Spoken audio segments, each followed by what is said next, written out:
Welcome, everyone. I'm Angelo Robles, host of the Angelo Robles podcast and the founder and CEO at Family Office Association. Really excited about today. I've been a big fan of his Twitter, which is where I get a lot of my good investment information for a long time. And I've also seen him in his wonderful appearances on TV. What we're going to call it today, everyone, is investment guru Ross Gerber on tech, SPACs, NFTs, Tesla, and a hell of a lot more. I don't know if I'll put the hell of a lot more in the title, but you get the gist of it. It obviously features Ross Gerber. He is the president and CEO of Gerber Kawasaki. Yeah, I knew that one in terms of my pronunciations was coming. And really, he's been an incredibly successful person in the investment and wealth management arena for a number of years. And as I mentioned, I've been fortunate to see some of his appearances on CNN, CNBC, Fox News, Bloomberg, Reuters, etc., and a contributing writer, I might add, for Forbes.com. Ross, welcome to the show. Thanks for having me. My pleasure. Really excited about today. Let's get right to it. So in doing a little bit of, I'm always fascinated kind of what got someone like you into investing. If I read correctly, I believe you were given like Apple and Disney stock as a gift when you were a young teenager, I believe 13. Did the person, I don't know if it was a parent or a relative or a friend, take an interest in fostering your passion for investing, or you got it as a gift and ran with it yourself? I got, the couple shares of stock as a gift, but it was more that my grandfather was an investor and he was retired, and my father is a dentist and he was working 12-hour days. And my grandfather wasn't wealthy. He was like an average wealth level, but enough to be retired. And I always would visit him in Marina Del Rey and spend time with my grandparents and wonder, why did grandpa have so much more time than my dad? And it was investing. So he said, don't go in this drawer. So back in those days, you had your stock certificates, you'd get your checks in the mail for your dividends, I remember. He said, don't go in these drawers, it's all important stuff. And of course, as a child, that means go into that drawer. And so I would go into the drawers and he would be like, finally, he was like, let me show you what these are. And I was always fascinated by the idea that you could get a check sent to your house for doing nothing. And that seemed much more appealing to me than being a dentist, which was my dad's job. And it still is much more appealing than being a dentist, because it's definitely a difficult position, job, especially post-COVID. But that being said, I decided, because actually my true passion was music, that economically, that's one of the worst career choices you could make. So I figured if I could figure out how to make money in the stock market, I could support myself to play music. And I never really thought about it as a career until after I graduated college. But I just loved investing and loved the idea of being able to make your money work for you.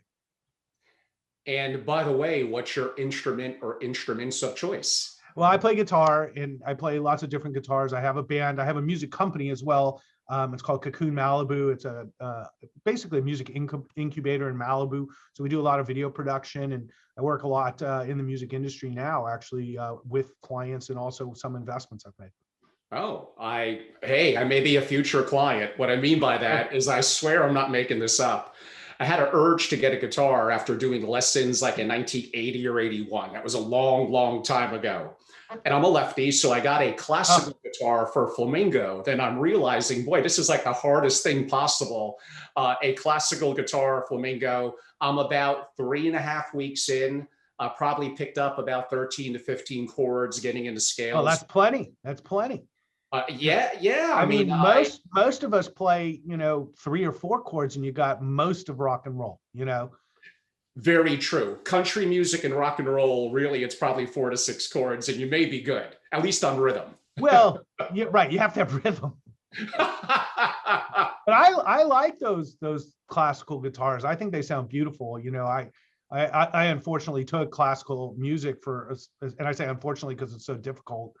Yeah. I took classical music in college and I loved it. It's just genius. So there's a lot of correlation actually between investing in music and the way music is written and played and sort of the way investing works. Although it's not a direct correlation, you see many great investors are musicians. That is true. I think it may spark a little bit of the right brain and left brain on creative. And I don't know if anyone really is born to it. It means you have to dedicate yourself as a passion and you have to put in the work. And I was Yeah, I mean, I play every day.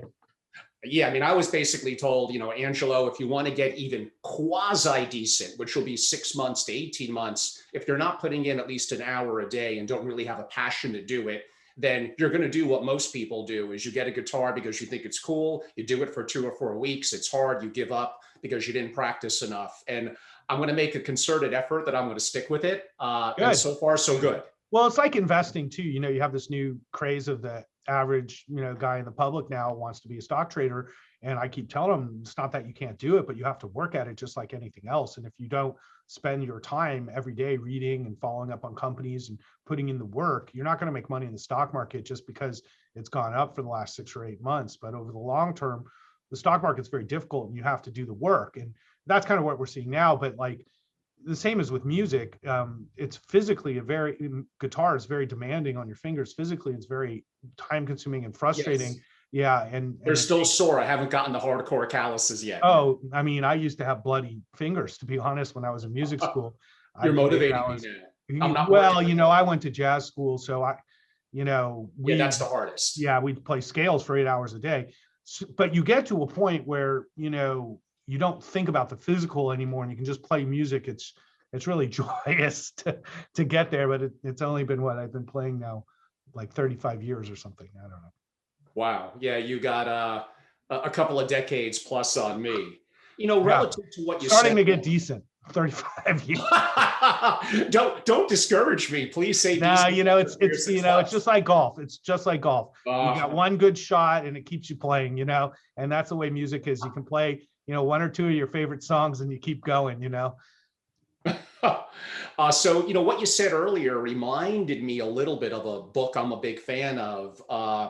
The Rich Dad series, right, where basically it talks about, you could go to college, get a career that was back in the day, maybe even make an early 6-figure income. Again, back in the day, that sounded pretty good, but you're still a little bit of a slave, so to speak, to the corporation. Absolutely. But if you're willing to have discipline, if you're willing to buy assets that go up in value, not things like clothing and cars that go down, you show the discipline, and now you're buying real estate. Now you're buying dividend paying stocks or even growth stocks. Eventually you're going to come to a point, hopefully not in 50 years, but in theory, you're making more money passively, so to speak, from your investing than you do at your traditional gig. And that's what gives you the optionality to have the freedom and passions for what you want to do. Now, hopefully you don't cross that barrier like maybe at age 83, not to say that you don't have any more time left, but this goes back to investing early, compounding, right,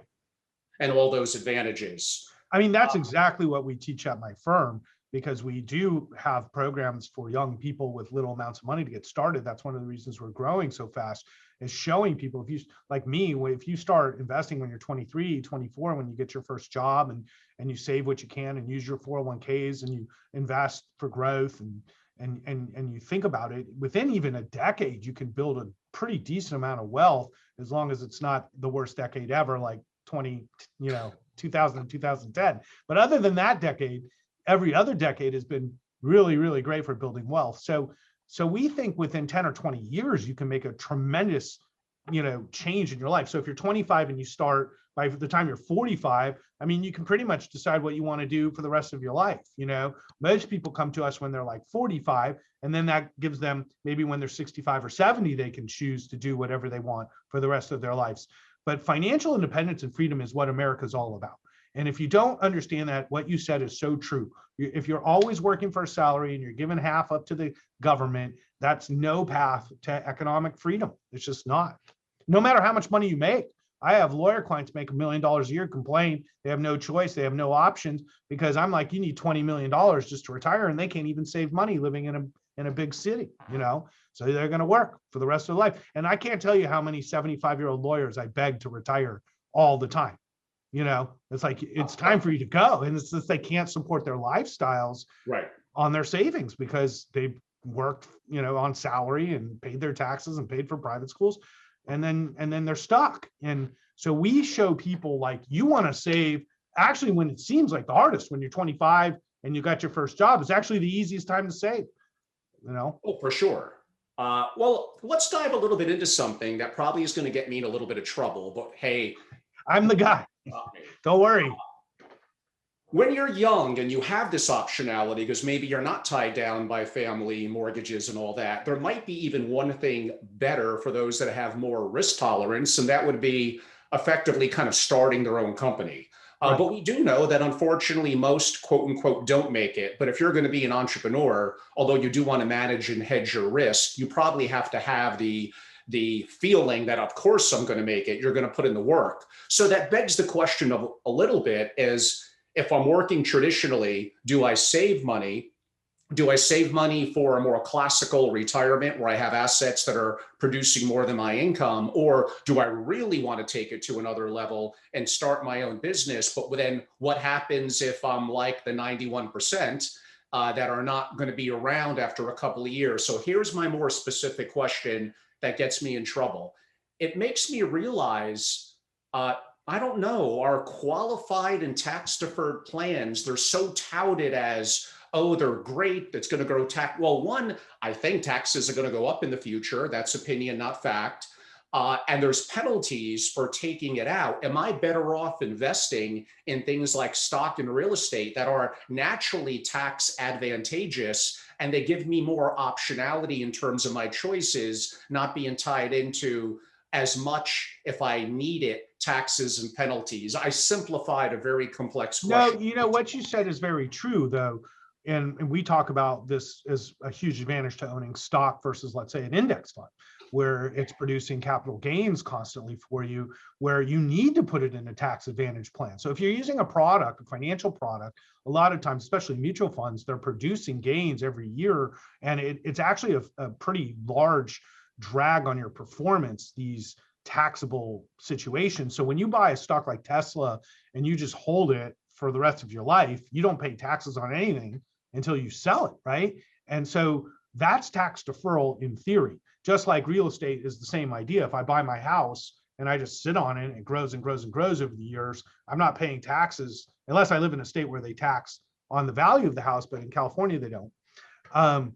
So what we recommend is actually using all three, because it's not really per se one or the other. If I work at a company and it has a 401k and they match, you should be using it. I mean, it's just like you should be using it. If you're young enough and your income isn't high enough to qualify for a Roth IRA, you should be using it. And a lot of times we recommend people use the Roth 401k instead of the traditional 401k. For sure, I agree. Because the Roth has benefits that's just insanely good. And same with the 529 plan if you have kids. Because it's all tax-free with withdrawal versus tax deferral. So I think you're right in theory about some of the disadvantages of retirement plans and tax deferral through retirement plans because of the rules and the taxes that come in the future. But I do think it's a combination of financial planning depending on your situation. I mean, if you're self-employed, for example, many people just use SEPs just to avoid taxes at the end of the year. And there's an advantage to that, even if it's not a huge advantage, the tax deferral of the investment. But I think from what I've seen over in my career, that you want to do all these things. You want to own a home that you live in, you want and let that grow. You want to own individual issue stocks that are great companies that you don't have to worry about, like Google or Apple or Tesla or whatever, and those can just grow and pay you dividends forever. And you want to use your retirement plans too, and especially if you can take advantage of any benefits that you get through that. And that's what I think, like, financial planning is such a personalized thing. It's like everybody's situation is so unique. And especially employment situations for a typical family now. It's not like the husband and wife just work at Joe Schmo Corporation anymore. Many people have small businesses on the side. Many people have businesses of their own. Many people are freelancers now. I mean, there's many different ways, to skin the cat now. So it's kept us busy. Yeah, no doubt about it. So let's jump a little bit into that from like 2010 through COVID. So about that 10-year window. I mean, honestly, and I'm in the hedge fund capital of the world in Greenwich, being passive, just investing in indexes and letting it run. Uh, Net of taxes and fees, and that could get a little complex depending on the tax situation, broadly speaking, worked very well. Right. I buy a basket, whatever, S&P 500, the NASDAQ, I have lots of exposure, and that worked well, but we're in a market now where perhaps being more tactical, stock pickers, and maybe not even using professionals doing the research and being dedicated. You just mentioned a couple of companies that are kind of FANG companies, plus Microsoft and Tesla could be added. I mean, on the surface, investing in those, whatever it was, 7 companies, FANG Right. plus Microsoft and Tesla, would have done incredibly well. It doesn't mean it's going to do well forever. We'll get to the tech industry and TMT and some of that shortly.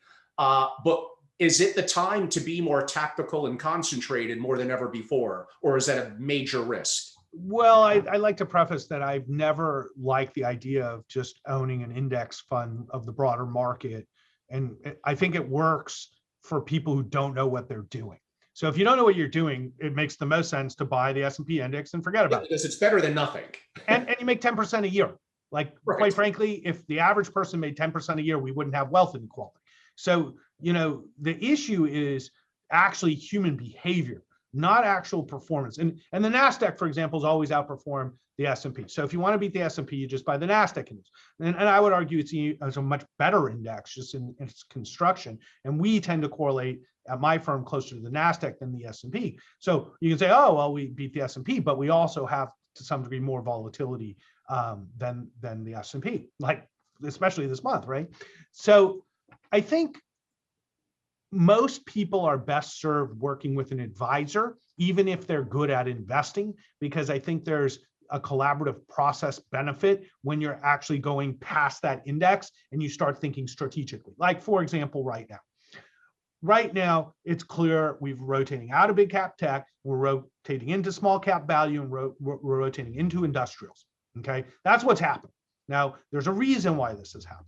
Now, if you're an astute investor, you can make those adjustments and say, hey, look, I'm really overweight. I've had such a great run with my big cap tech. These will always be great companies, but I can't have 50% of my portfolio in tech and 50% of my portfolio in other stuff. So maybe I trim some of that and I move that over to where there's value. And there's value in some of the industrials and such because they've really underperformed over the last year or two. And so, like, I think people should, if they, once again, do the work, they'll be best off in sector ETFs or individual issue stocks and building a portfolio around that if they put in the time and work, or they can hire somebody like myself who does that for you, or just buy an index and be happy. But I think there's a direct correlation to results and effort that's being put in and intelligence. It's not just the work. You have to be smart in the stock market. But I do believe fundamentally people could do this if they put in the work.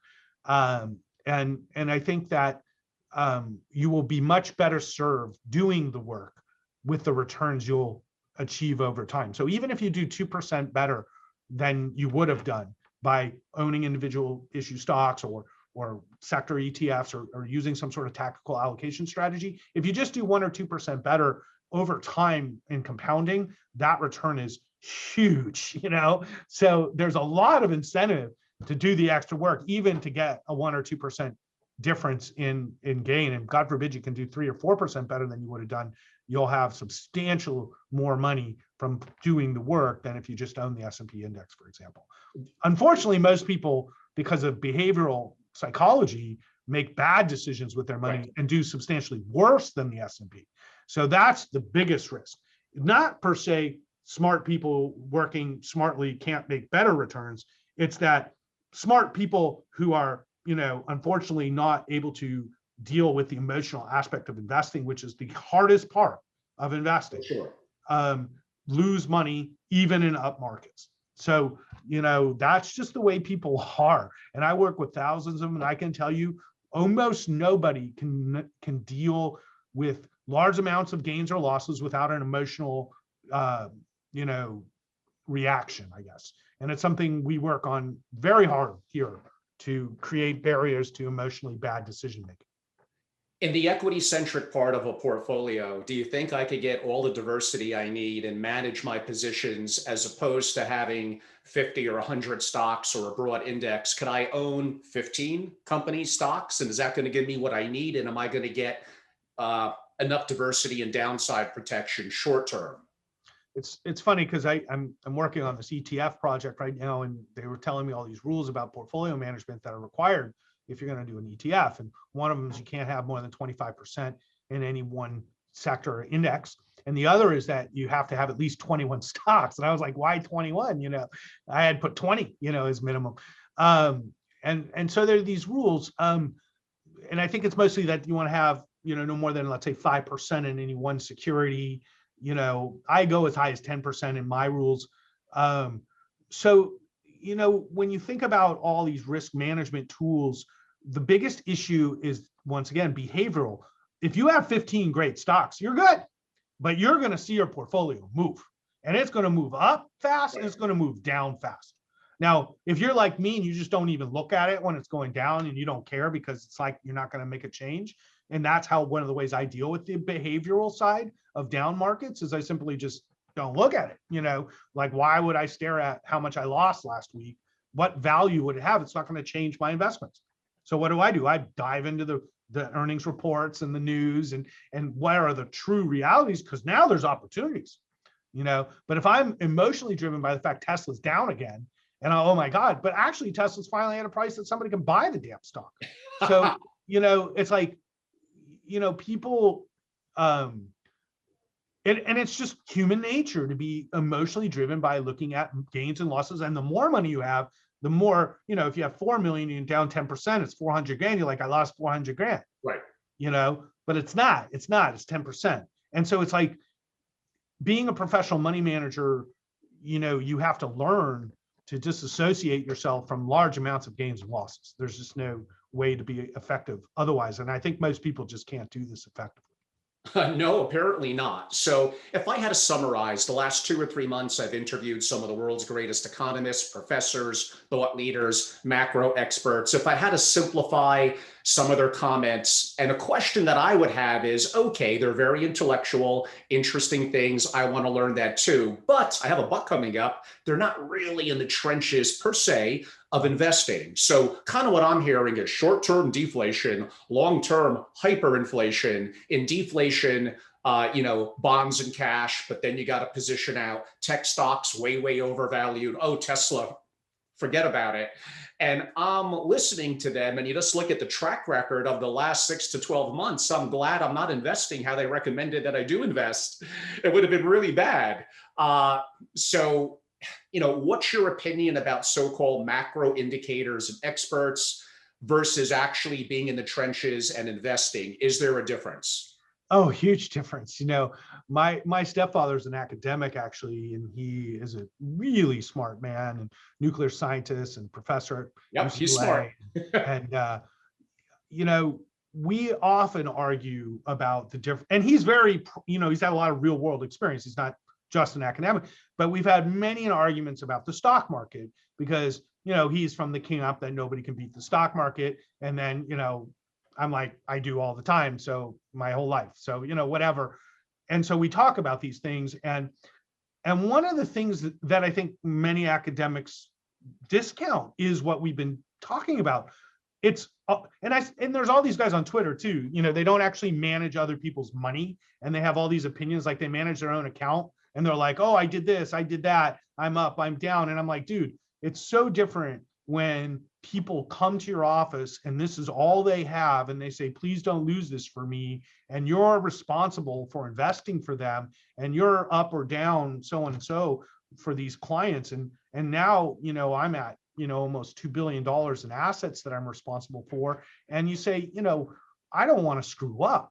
And so it's a lot different playing video games of Call of Duty than being in a real war. And so, I'm real good at Call of Duty, but there's no question if the bullets were really flying, I would not be doing what I'm doing in the game.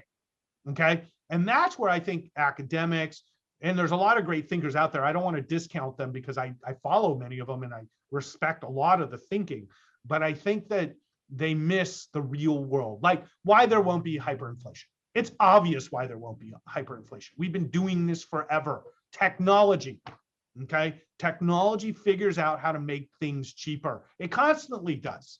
It constantly does. It's so disruptive in making things cheaper. We've been fighting deflation for years, for decades. We've been fighting deflation. We just don't know it. So we got all these people thinking like it's 1975. Okay, it's crazy. And part of the problem is they're all old. Okay, so like what happens when you get old? Okay, I just turned 50, so I can argue from the perspective I'm the old guy now.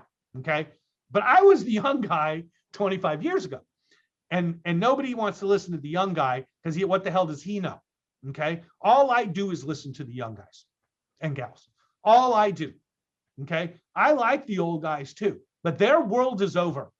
Okay, my stepfather's world is over. He's 83 years old. The way he sees the world will never be the way the world actually is.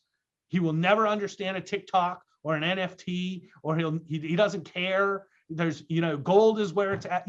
Like these people, it's not their fault. You can't take 83 years of life and just throw it out the tubes because some guy invented a Bitcoin.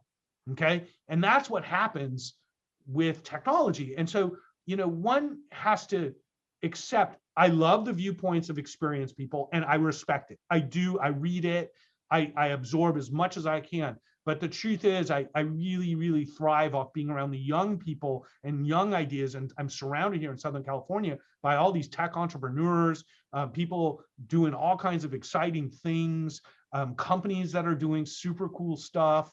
I mean, platforms being built for industries like real estate right now. Real estate's about to go through massive disruption. For sure. You talk to a bunch of old school real estate guys, they're all a bunch of old guys, and they don't understand technology. None of them.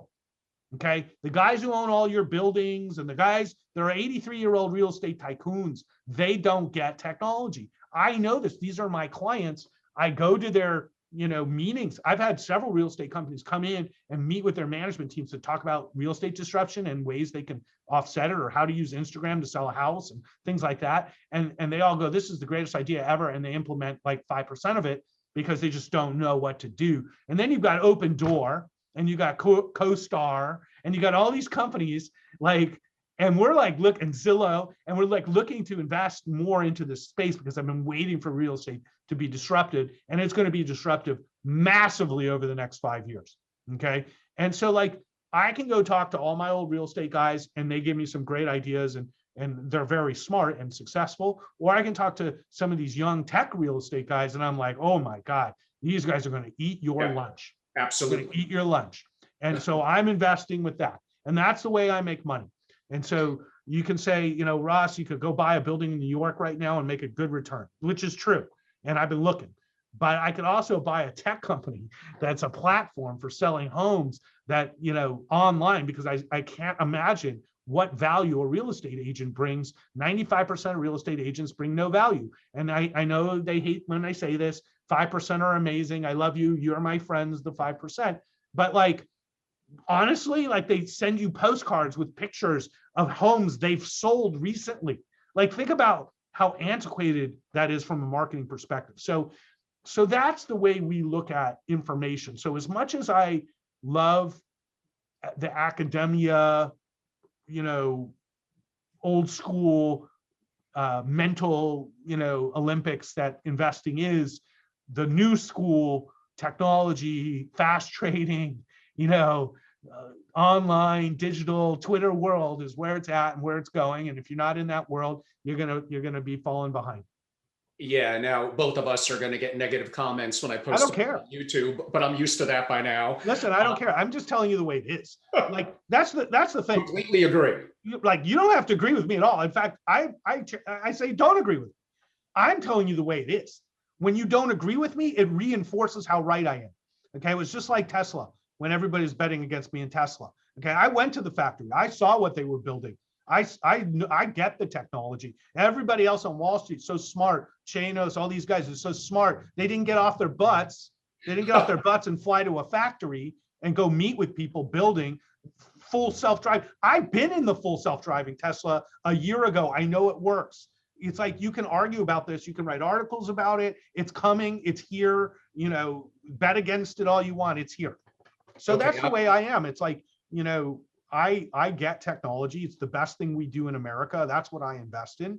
And there's many other places to invest, but if you're going to invest in technology and things like Bitcoin or PayPal or what's happening in real estate or what's happening in autonomous vehicles or what's happening with computer chips and AI, if you're going to invest in these things, or biotech now, which is incredible, we wouldn't have a vaccine if it weren't for technology. for sure. mRNA is a technology. Okay, it's not healthcare; it's a technology. It's incredible. It's changing our world. So I think that's the thing that academics miss. Oh boy, you gave me a lot to chew on. I'm basically going to go off script now. So those of you listening, go to my YouTube platform mid-January. I had a father and son on, very wealthy family. The son, let's say in his mid-20s, got 108 times return over a 10-year period investing in Tesla.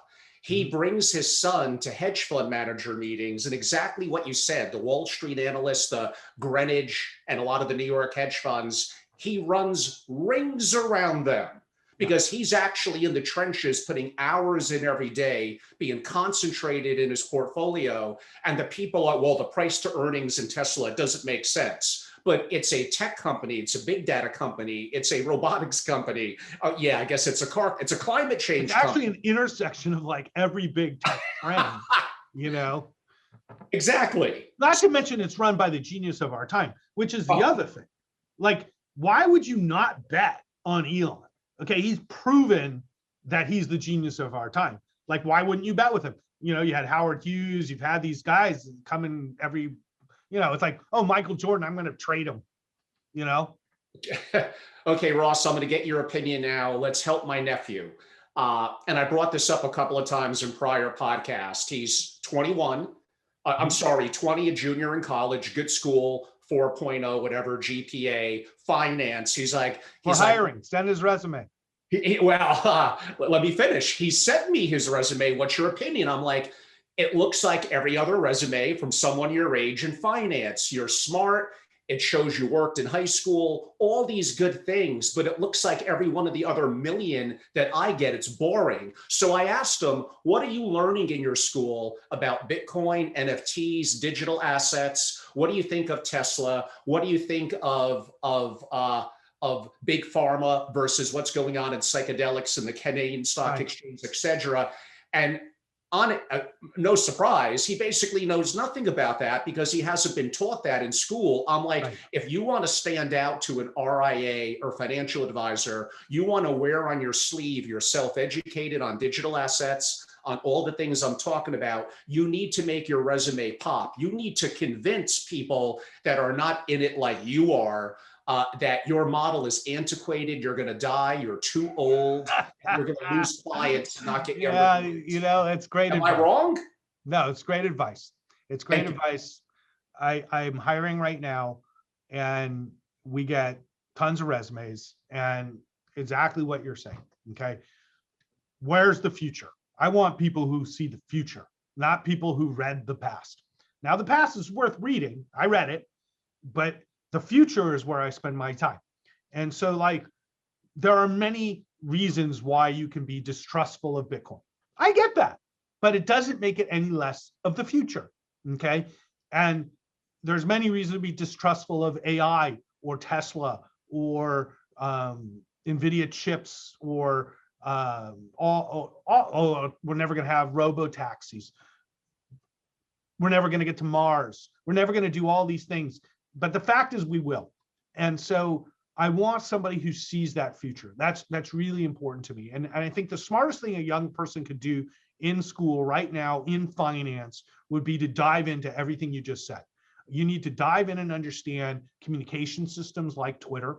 You need to dive in and understand cryptocurrencies. You need to understand the foreign markets. You need to understand the different technologies that are shaping our world, or maybe even just be an expert in that technology. We tend to hire people who are really focused in certain areas of the markets and have an expertise. you Well, know. but if they're not learning it in school, are you You looking can't learn it in at school. we're learning from YouTube, from Google, to Yeah, self-educated?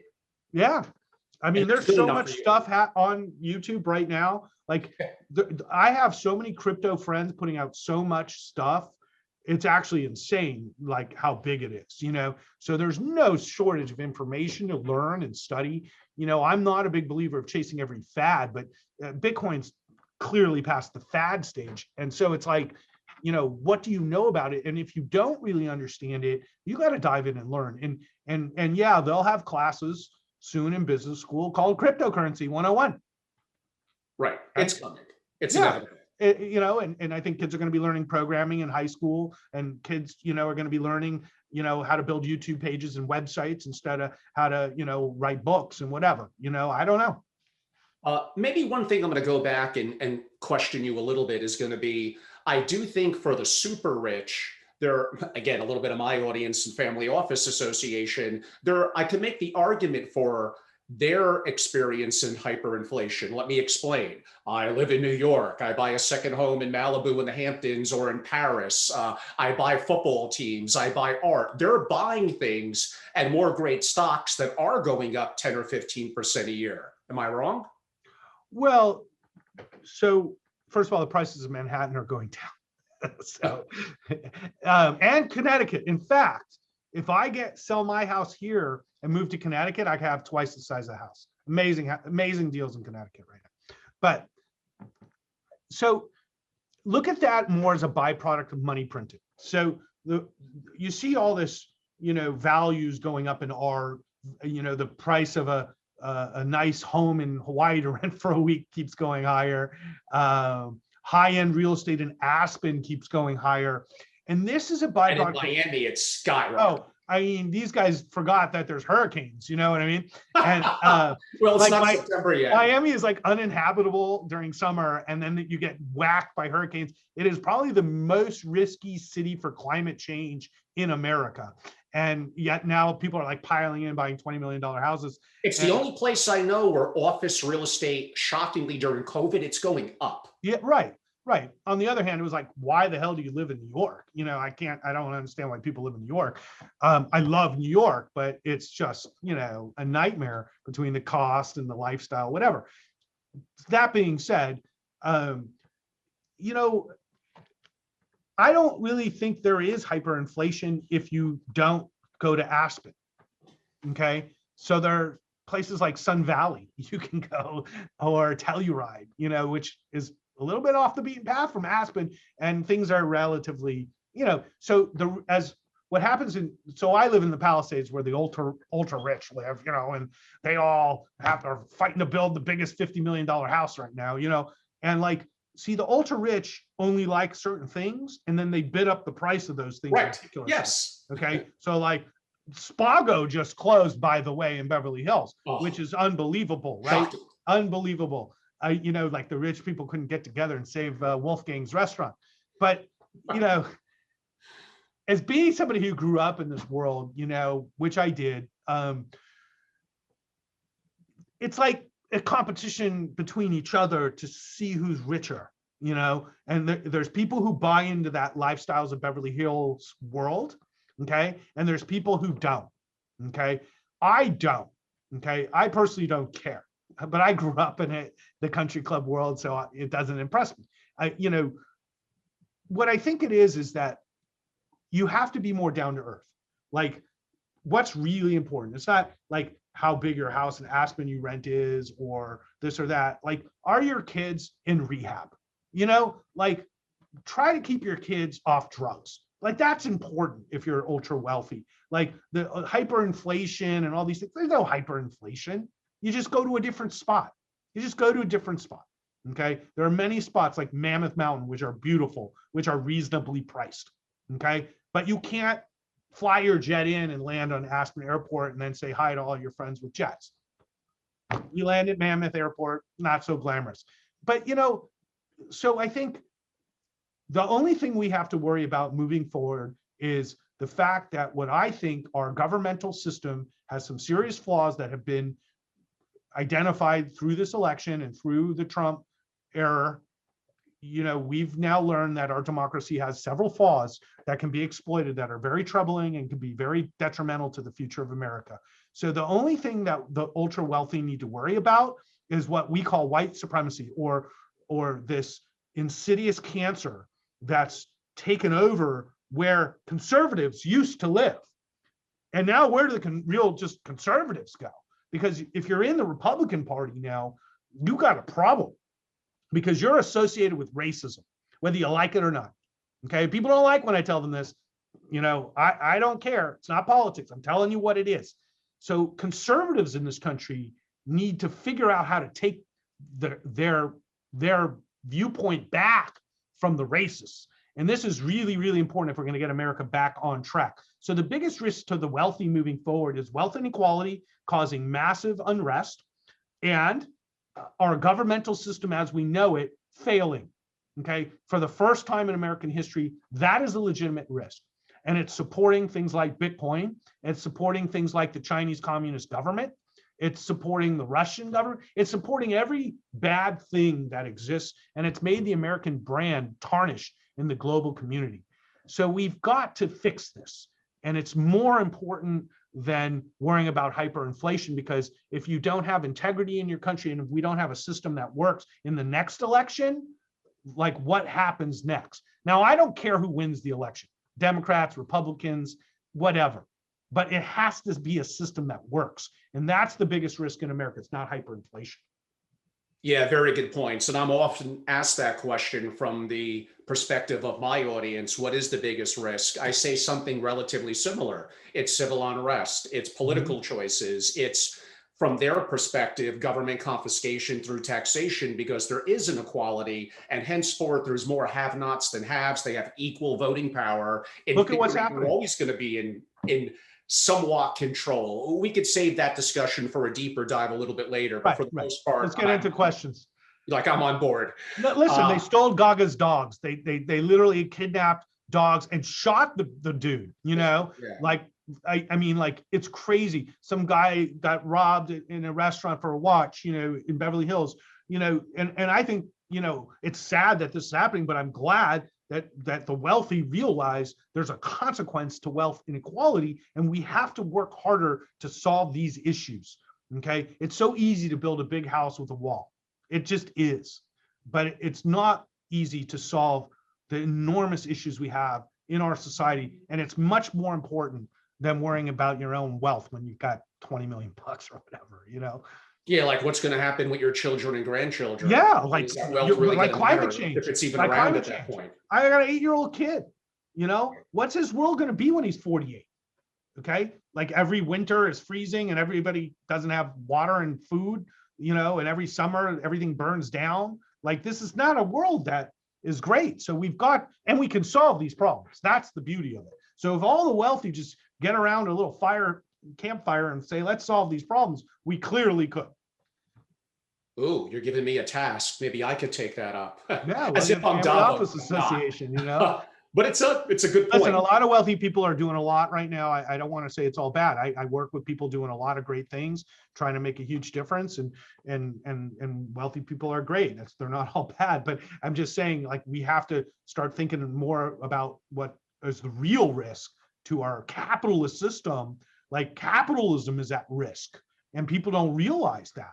Like, socialism is a real movement here in this country, and like, that's scary to me. That's bad. Okay, I'm going to go rapid fire time because I got some questions I'm dying to get your opinion on. Arcimoto or Tesla, which one do you hold for the next 5 years? Which one would it be?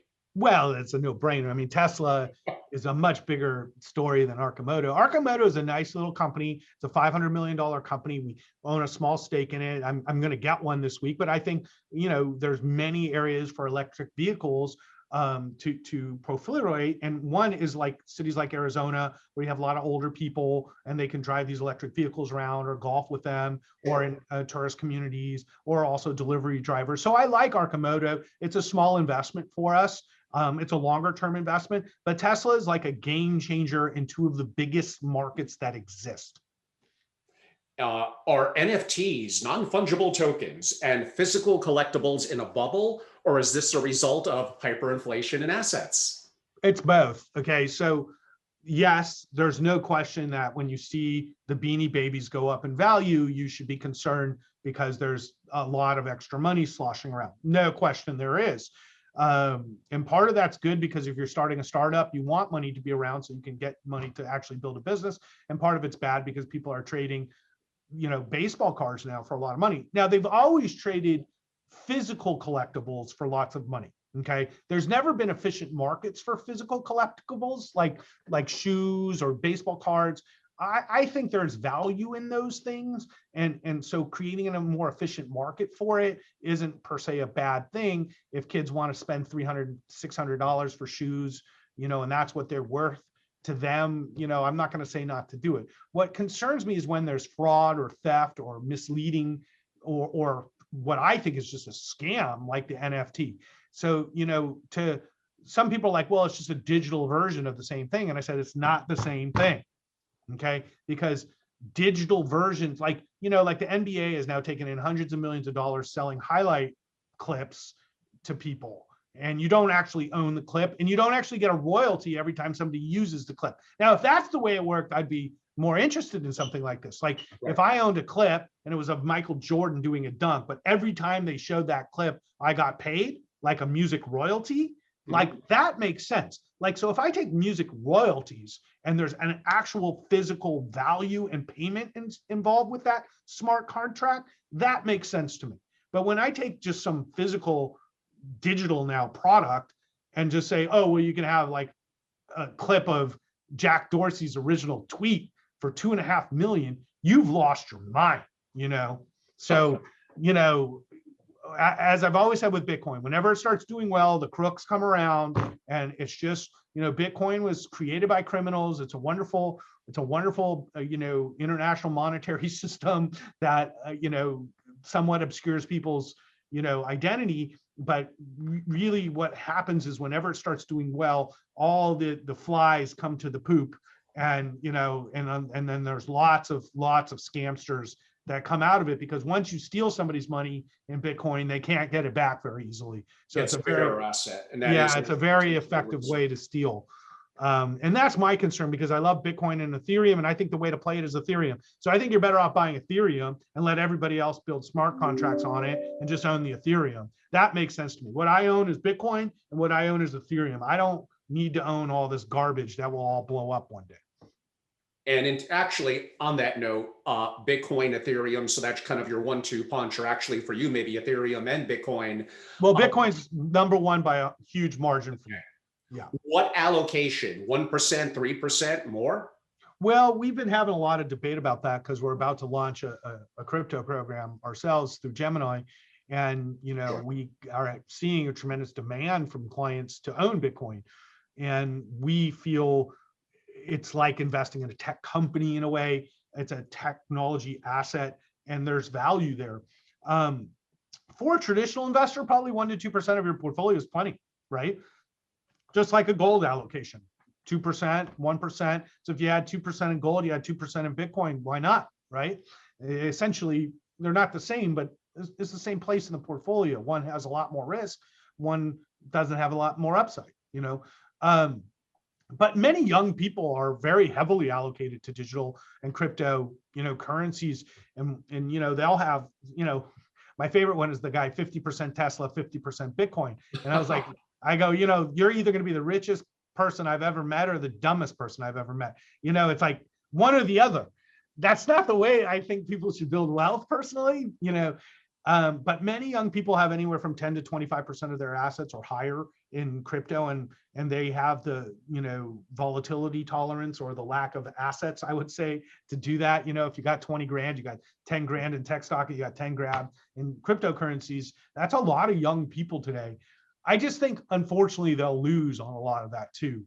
So, mostly behaviorally, when the volatility hits them, they'll sell because they get scared, and then they'll rally back up. So, remember, the biggest issue is that volatility causes bad decision-making in highly, especially correlative volatile assets. So So I would say for the typical person, even having 5% of their money in Bitcoin would be pretty high, you know? I'm going to go back a little bit to NFTs. So the Band of Kings of Leon are also an NFT game. Kind of feels like the new Beanie Babies. Will the technology behind them continue the evolution of the Internet of Value? Well, you know, like Kings of Leon would do anything to get anybody to pay attention to them after, you know, not doing anything for years. And they were a great band. And you know, this was like 7-8 years ago. They haven't done anything. So the only way they can get attention is by this little scam NFT thing. So I get that. Album wasn't that great. It's too bad. I used to like them, saw them several times. But the NFT is worthless, you know. It's like, you know, so like it goes back into, if people will buy something, it doesn't mean you should sell it to them. And, you know, it's about having integrity to what will the result be for this investment or thing that I'm selling people. Most people don't care. They just don't care. If people lose money on it, they won't care. So, you know, once again, I think there's a place for digitizing or using the blockchain, for example, for art. Okay. So, you know, art is the most common example for NFT, you know. So I've got this artwork. Personally, the real utility in art is actually looking at it, okay, owning the art. But being able to track your artwork in the blockchain makes sense, okay? Like I own art, I don't know who owned it 5 people before me, you know, I don't know. There's some register, you know, especially things like I own a signed Jimi Hendrix album from the whole band from Electric Ladyland. And I had to verify this, you know, and I went through this process to verify it was legit. I actually found pictures of Jimmy signing these albums that day. Wow. And yeah, because you know, like, how do you know it's really Jimi Hendrix's signature, right? And so that's where these NFTs have value and some sort of smart contract or ledger of ownership, because now I can track these 200 albums that Jimmy signed that time and who really owns them. And it would be an easier way for me to sell it if I wanted to, if there was some digital market for that. So like rock memorabilia actually isn't a bad place for a digital marketplace. Is GameStop costs AMC a sign of irrational exuberance? No, I think it's more a sign of irrational stupidity. Like, so if enough people gang up and do something, like when I was a kid, when all the kids in the schoolyard used to do something, I, for some reason, inherently thought it was probably a bad idea. Okay. I wasn't like the kid that went along with the group. So that was a tough position when you're young, you know. Now here I am in Jewish school, right, getting picked on by the bigger group. You know, so I think we have to be very careful when a lot of people think something is a good idea. Do you agree with Jeremy Grantham that SPACs should be illegal? No. What I think is that people should do their homework and read what they're buying. If you read what your SPAC is, I think it's actually a novel idea to take a company public this way. And if somebody approached me about taking my company public this way, I would certainly listen to them just as much as I'd listen to an investment banker. I mean, the IPO process is far from a perfect process. So, you know, like the issue with SPACs is, like, let's say I raise 300 million in a SPAC and I start looking for a target, and then the stock trades up to 22.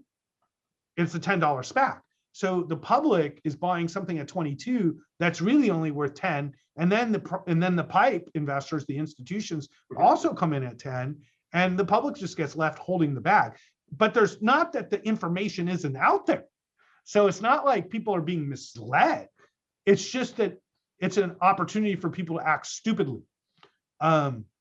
So the SPAC craze concerns me because people will buy these things at huge premiums without any idea what they're going to do, and they don't understand how SPACs work. But actually, the SPAC, if you buy at $10, is a perfectly legitimate way, and actually kind of a beneficial way for investors to get into companies. Because if I buy at $10, I don't like what they do, I can just sell it for $10 back to the issuer when they SPAC. So I think some of these SPACs are beautiful. Some are great. Like we're looking at this FRX, it's the Beachbodies, Beachbodies down the street from me, they got 3 million people paying $30 a month. They've been doing this for years. This isn't a flash in the pan. And then they're merging with a bike company and they have nutritional supplements, and they're going to be like Peloton in a way, but with a broader profit range because they sell supplements and stuff, and it's cheaper. Like a lot of people don't want to spend $2,500 on a bike. So it's cheaper. They can deliver the bikes. The valuation is like so much cheaper than Peloton. And these are very good operators. So, if the SPAC's at 1050, your risk level is pretty low. Mm-hmm. And if they pull it off, it's good. But if I buy this thing at $17, I'm a schmo. It's like you're paying 70% more than what it's worth.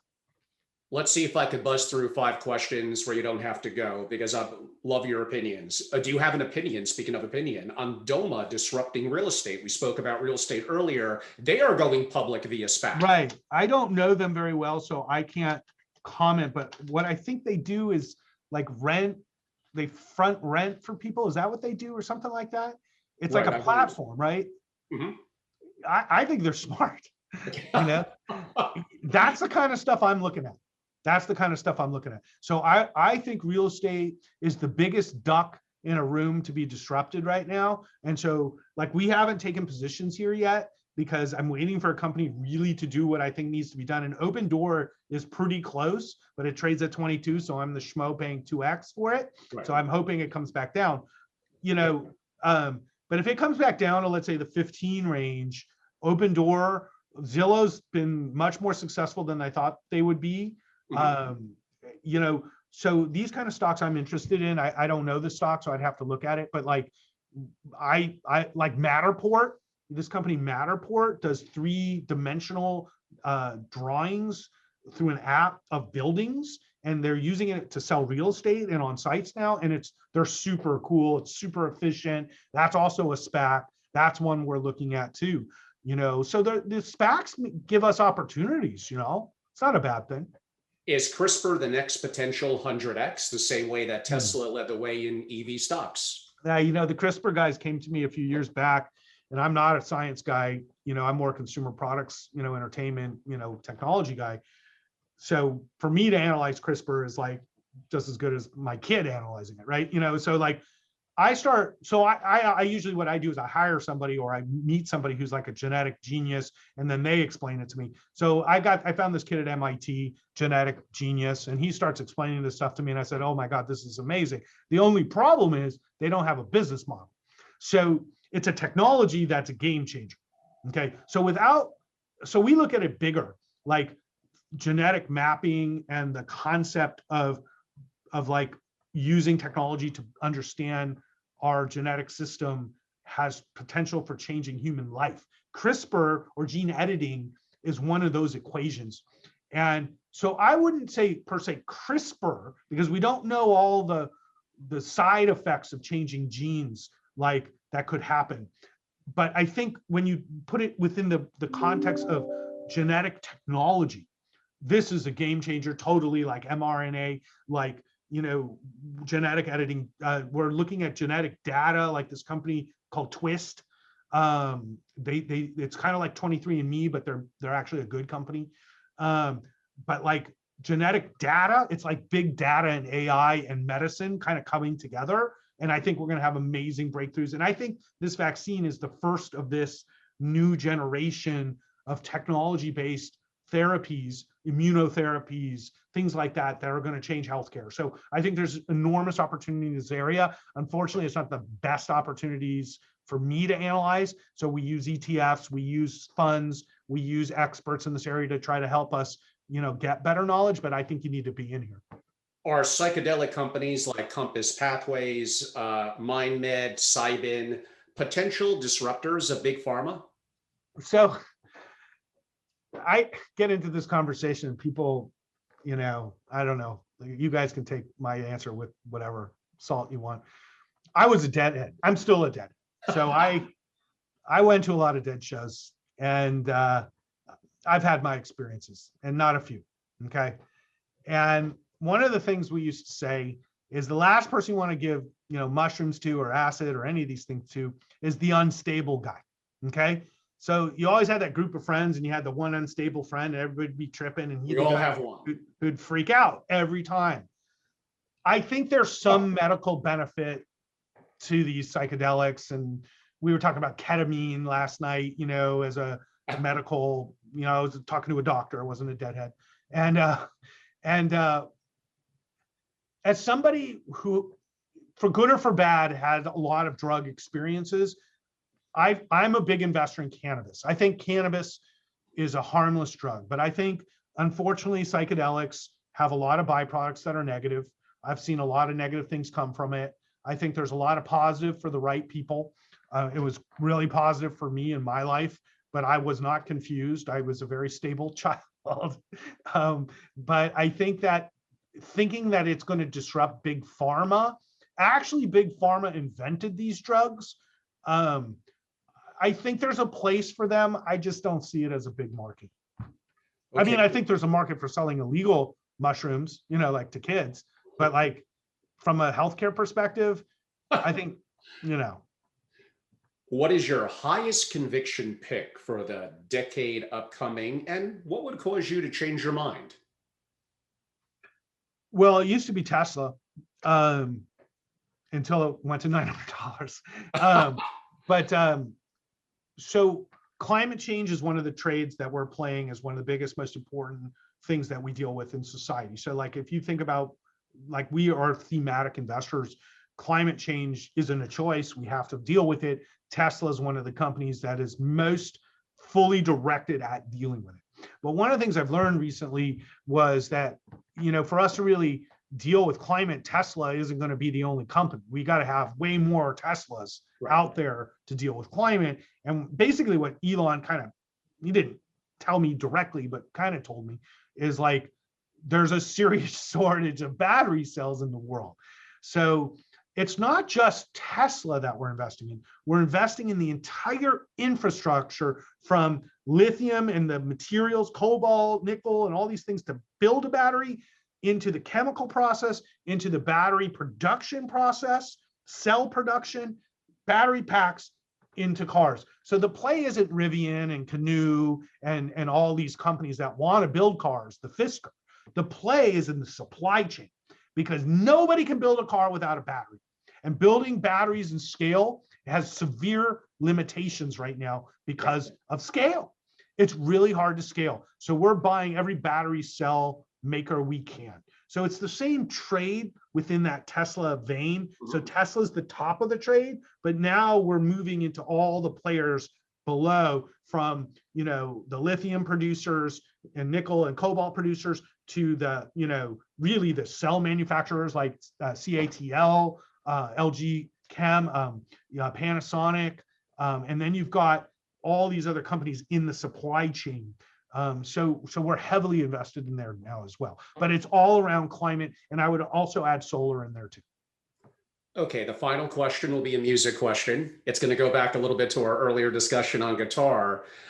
So you have the classical and the jazz guitarists that are probably more technically proficient than 99.9% of rock guitarists. Right. We'll call them the economist. We'll call the rock guitarist the in the trenches. So what really matters, is it the technical capability of the amazing jazz guitarist that knows 159 chords and scales up the wazoo, but no one is really buying their music? So how does that relate to investing in terms of popularity? Most are going to be the masses. That's not even talking about reproducing someone's work or creating your own original work. I don't really know what the hell I'm asking, but how do you think this ties in? Okay, so I've thought a lot about this because I have a music company, and COVID has been real tough on the live music business. And live music is really what drives music. As much as recorded music is nice, really what drives music is the live experience. There's nothing better than seeing a live music show for entertainment. Okay. So the fact that we haven't had these in a year is really devastating for all musicians. But there's two ways to look at it. You can be a music creator and create great music that nobody listens to. Okay. Now, maybe one time at some point in history, people will like your music, but there's many a jazz, I think of like John, I think it's Gage. He was like this crazy jazz musician. There's a few of them that used to do crazy stuff. Even within Miles Davis, where some like Bitches Brew is like crazy, and other albums are really like kind of blue, which is like, pretty normal for a jazz album. But what matters when you're a musician, especially if you're a performer, is if people come and see you play. It's really a live performance thing. So the masses do matter. So there's pop, where it's entertainment. It's not music per se, it's entertainment. So if you look at most artists today, it's clearly entertainment. Okay. Occasionally you get like the Billie Eilish, who is such a great musician. She is such a great singer, and she's entertainment. So she does both well, records music well and plays live well. But most music today is entertainment. It's about pleasing the masses, and that's exactly what the stock market is like now too, in the sense of where that's the SPAC craze, the NFT. It's how do we please the masses? It's pop. It's not quality music, and ultimately it comes and goes. And that's why you need to find the real musicians who are popular, and that's the challenge in music, whether it's music or stocks. It's like, who's really doing great stuff, but is also popular? And that's kind of what Tesla's doing right now. They're doing great stuff, but Elon's also one of the most popular people in the world. And that allows him to market the company without having to spend any money. And this is like a huge leverage. And it's the same thing with my company. We're so big on social media now. Our marketing budget has gone down and our business has gone up because of the power of being popular on social media, for example. Are you on Clubhouse yet? Yeah, I am. I've had no choice. I vowed I wouldn't take on any other social medias ever again. And then Clubhouse comes around and people ask me to do them. And, the Tesla people always want me to talk about Tesla. And so I did one the other day. It's 900 people sitting there, or 800 people. Wow. And you're just like, I gotta do this. I got 800 people going to listen to me, whatever. But we get business this way. People call us. Ross, I do want to be respectful of your time. For those in my audience, whether live or hear this on YouTube or my podcasting platform, and want to learn more about your organization, whether through Twitter, how could they learn more and follow up? I mean, the easiest thing is, you can go to our website, gerberkawasaki.com. You can follow me on Twitter, which is kind of the best way to know what I'm thinking, or maybe too much of what I'm thinking. I delete half my tweets. Actually, most people don't even know half the stuff never makes it to Twitter. Boy, if it did.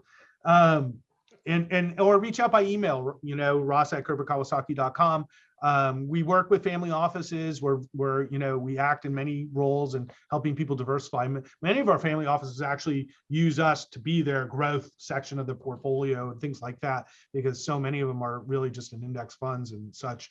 But what we really are is, I think, a safer way to invest than ARK in higher growth names, because we have, I think, a little bit more focus on valuations and other areas that ARK doesn't. Not that they're not great investors, but we tend to like less volatility. But happy to work with people, happy to help grow your investment accounts and go over ideas that we have and opportunities we see.